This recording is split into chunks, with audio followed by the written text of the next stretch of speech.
This episode is to all my fellow introverts or anyone who feels like, just not enough time to network.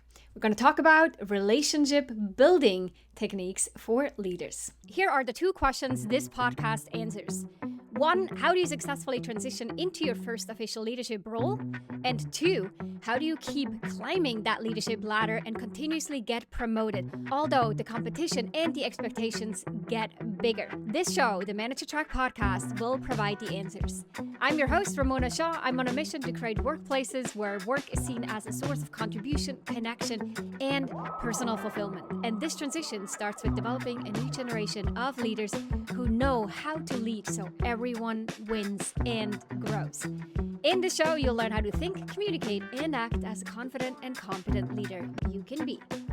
Welcome to this episode of the Manager Track podcast. As I said in the introduction, I'm personally an introvert. I love small groups, one-on-one conversations, or kind of being by myself. This is really my happy place. And when I think about being at a big event, and I do miss conferences, I do like big events, and I like offsites with teams and team building events. But in those scenarios, I also know that I have to really step into almost a different persona than what I usually am. And that can feel like an extra exertion of energy. And when I have it and when I prepare for it, I'm all in and I enjoy it, which is really kind of interesting. Recognizing my introverted tendencies and feeling really good about them too. Throughout my life, I also always sought out moments to lead a group, to present. That went from early on when I was on stage doing, dances and things like that, to then teaching group fitness classes and Taibo for those who remember what that is, to then moving into leadership situations where I had to facilitate sessions and really enjoying that part. And all the way up to the work that I do now with teams, with groups, online and in person, and getting a lot of joy and satisfaction out of doing it. And at the same time, there's still something in me that when I think about the large masses and the big groups or the room full of strangers, where I feel like, okay, I'm going to have to go in and put in extra energy to show up. And at times, sometimes this is week, months, just where things seem harder with my personal life or in work, and I feel like I don't have that extra capacity to go out, and especially if it's later in the evening after already a full day of work or family commitments, to then also show up for such conversations. And for quite a long time, I felt like it was either I am doing my work and servicing my clients in the different formats that we do at Arcova, but then the conferences, the networking events, that was a nice to have. But if I was honest with myself, it wasn't just a nice to have. It was also more comfortable to just push that aside and delay it for later down the road when I have more time. It was more so because these events can feel awkward.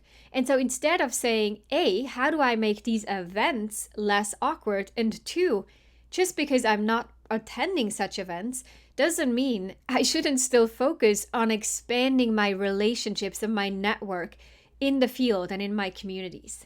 And especially in the last few weeks, it's become clear to me how much I'm still navigating this, and also how often that actually comes up in coaching conversations with clients, where we talk about how do you expand your network and your visibility in an industry or in a professional network.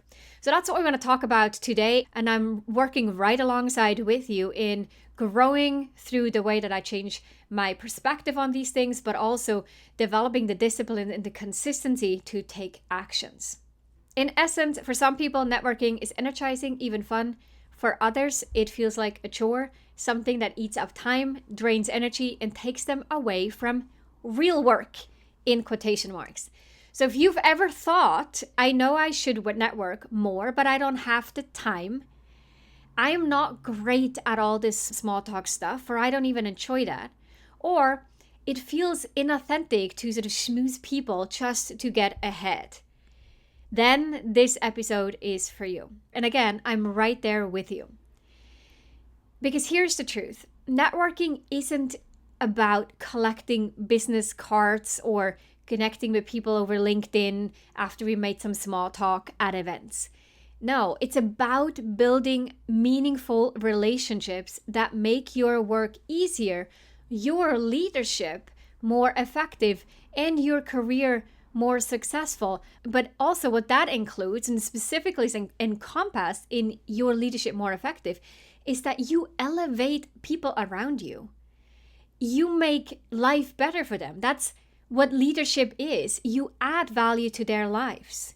It's literally at the core of leadership, because why else would people want to follow you if not because they think that there is a value exchange of following you? They get security, they get clarity of where to go, direction, they benefit, they grow, they learn, and so much more. So really, while building these relationships can seem to be somewhat of a selfish effort, it is in the essence of leadership to expand and to impact people in a positive way, to make the community better and stronger, to lift up others around us, to mentor, to pass on knowledge or experience, to guide, to help them grow and to elevate them and make them even more successful than you are. And I think that's a beautiful part and all part of the relationship building. To me personally, that part is actually the easiest.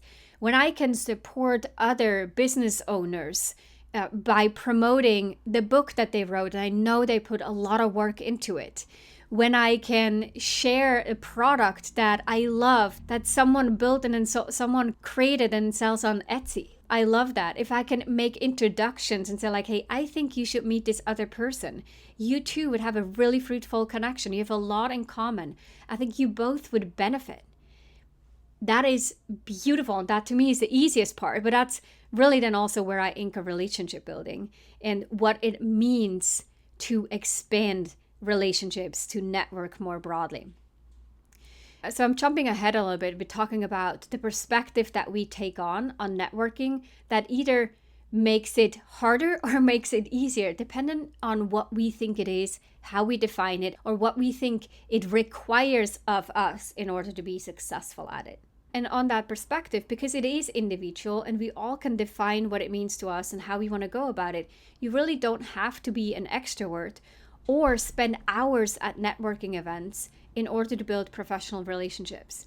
Just like there is not one way to succeed in your career, there is also not one way to build relationships. There isn't a roadmap, a blueprint, a 4-step process. No, we all do it in the way that suits us best, works best with the circumstances of our lives and where we're located, what our family situation might be like, our commitments, our natural strength, our introversion versus extroversion.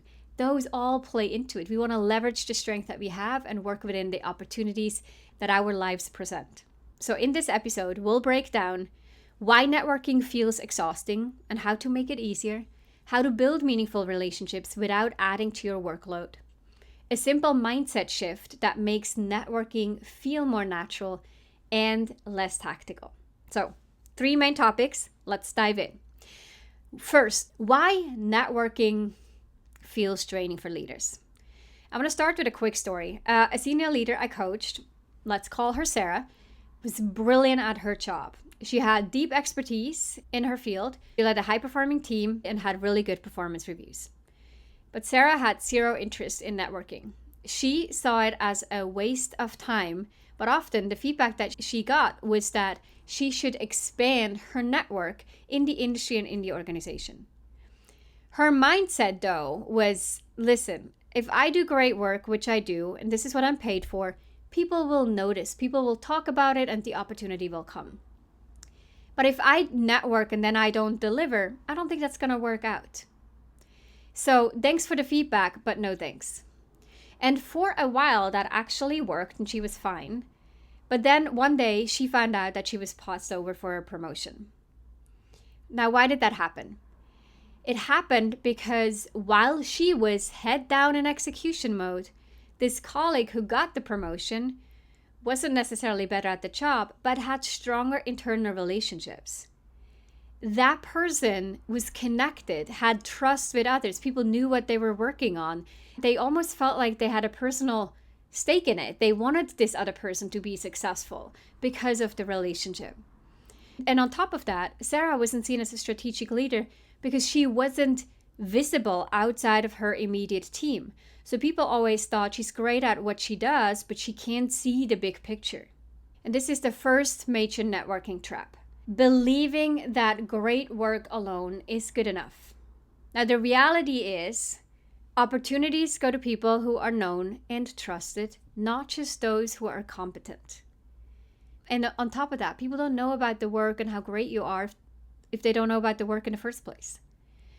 Second, decisions about promotions, funding, and leadership roles often happen in conversations you're not in. So someone else actually has to talk on your behalf, represent you, sponsor you. And if no one outside your direct team and your direct line manager knows what you do, your influence is limited. If there are 5 people in that room talking about it, making suggestions of who should be getting that promotion, and only your manager knows you, and even if your manager is a strong advocate, if the other 4 people are like, I don't know, not sure.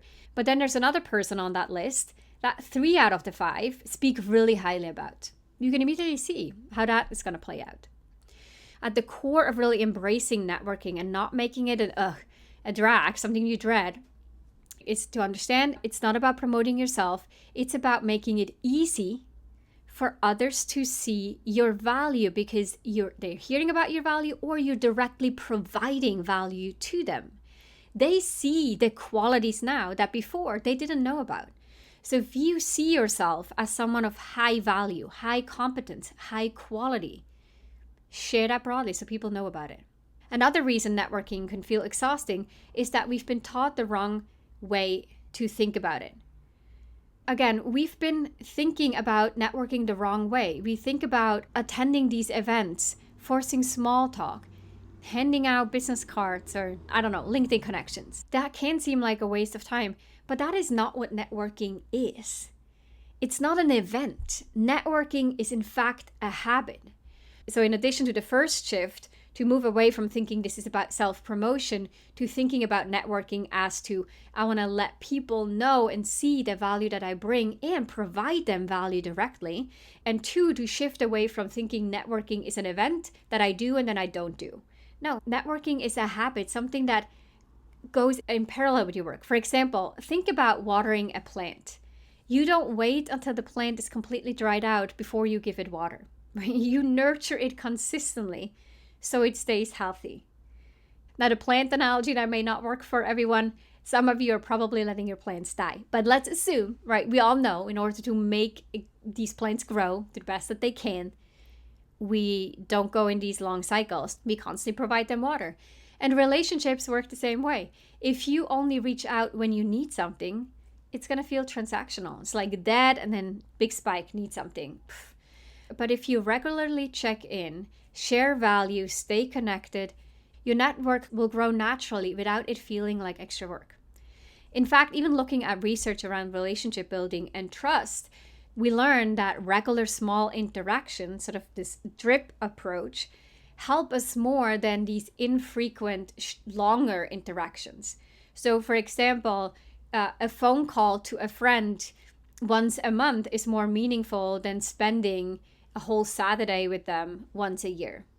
So the relationship will feel stronger after the regular, shorter interactions than one big one.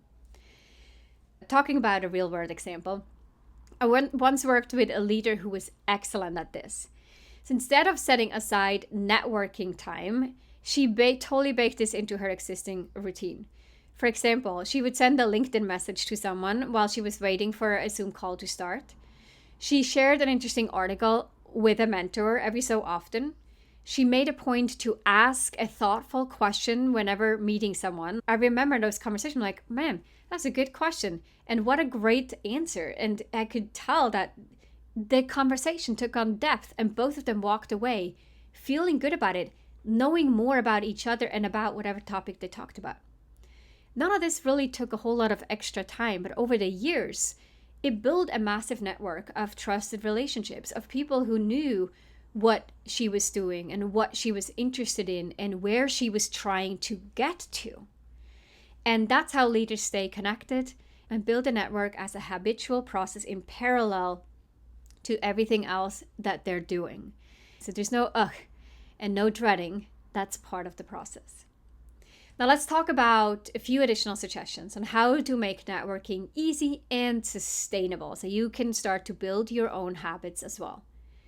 So the main outcome we're shooting for is to actually network, but to do it in a way that feels a bit more natural and not energy draining, but something that you can do in parallel to the work that you already carry. Let's talk about 4 practical ways to do this. 1, going back to the mindset shift. Shift away from networking as to self-promotion to really thinking about it as forming connections and adding value. So it's all about opportunities, not about obligations. So for example, instead of asking, how can I network more? Ask yourself, who do I genuinely want to learn from? Who do I enjoy talking to? Who has insights that could help my team or business? So if it's not about impressing other people, it's really about curiosity, value, and connection. 2, make it a 2-way street. Going back to this example of reaching out to someone only when we need something, it doesn't feel good. Even the question of, hey, can I pick your brain? Most people don't respond to that because I don't know who you are and where this is coming from unless you have established relationships. It just feels transactional and feels like you're asking for a favor, but we don't have a relationship yet where that would be a good thing to do. So the best relationships really grow over time by sharing articles or resources that might be helpful, by congratulating someone on a career milestone. Did they get a promotion? Did they have a successful project launch? Did they close a deal? Pay attention to the people on your list. Yes, I do think a list is helpful. Pay attention to what they're doing in their career. Did they just have a baby? Did they get married? Are they going on a long trip? What is happening in their life? And let them know that you're paying attention and that you wish them all the best, for example. Making introductions between people that you know would benefit from knowing each other. I already mentioned that. Those are all small examples to provide value without asking anything in return.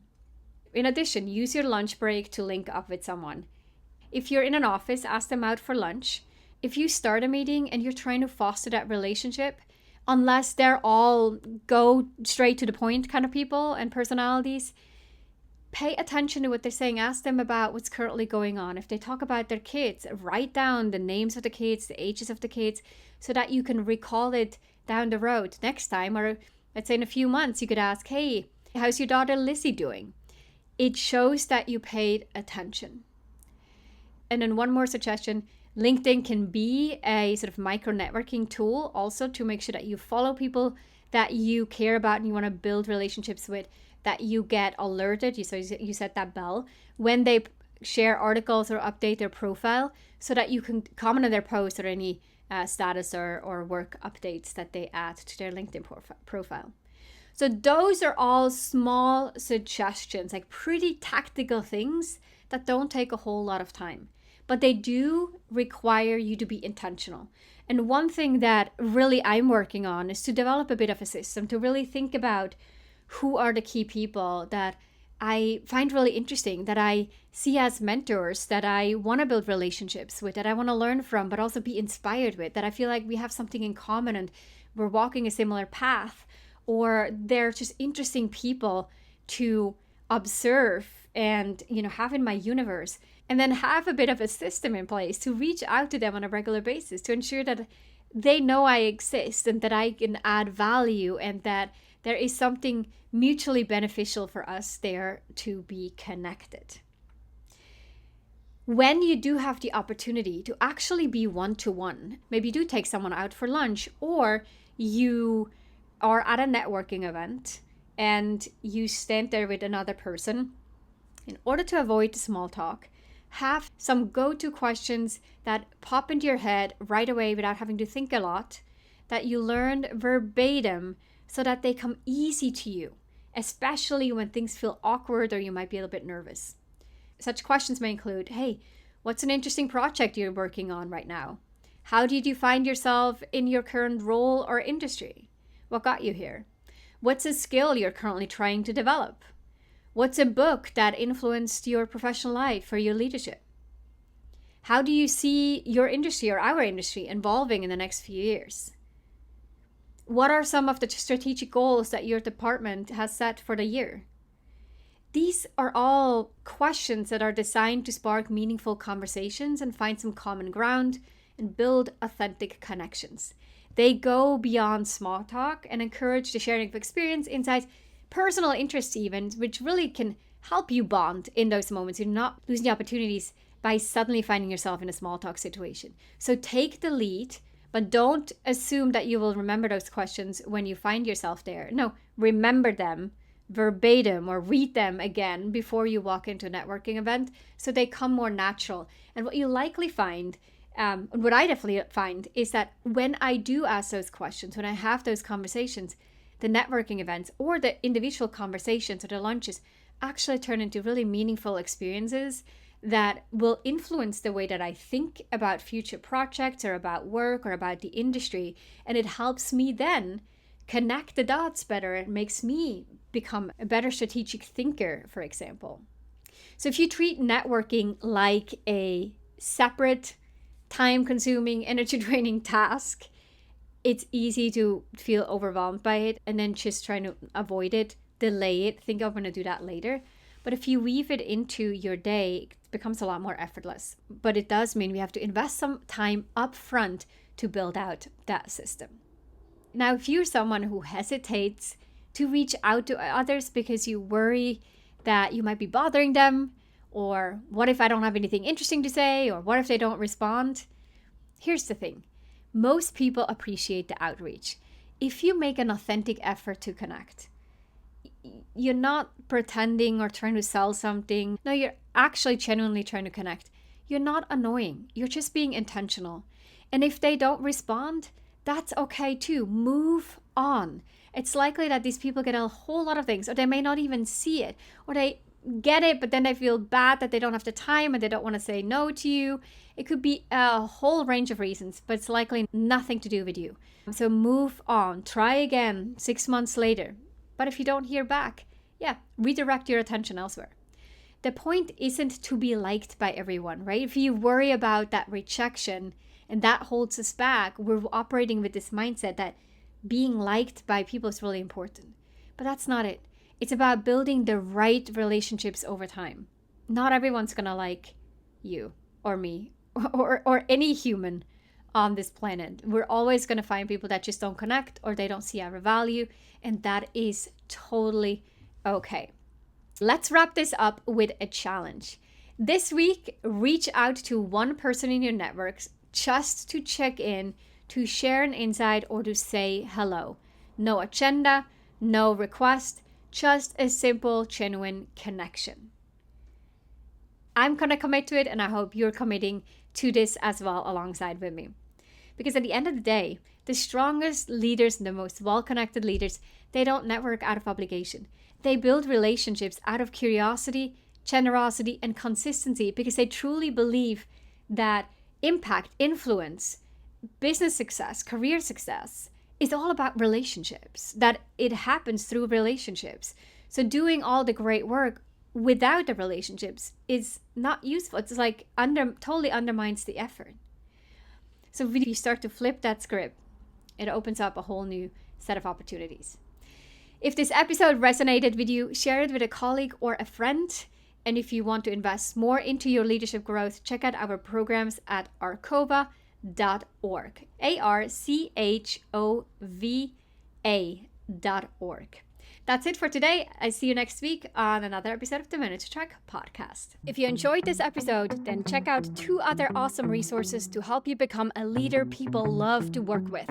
This includes a free masterclass on how to successfully lead as a new manager.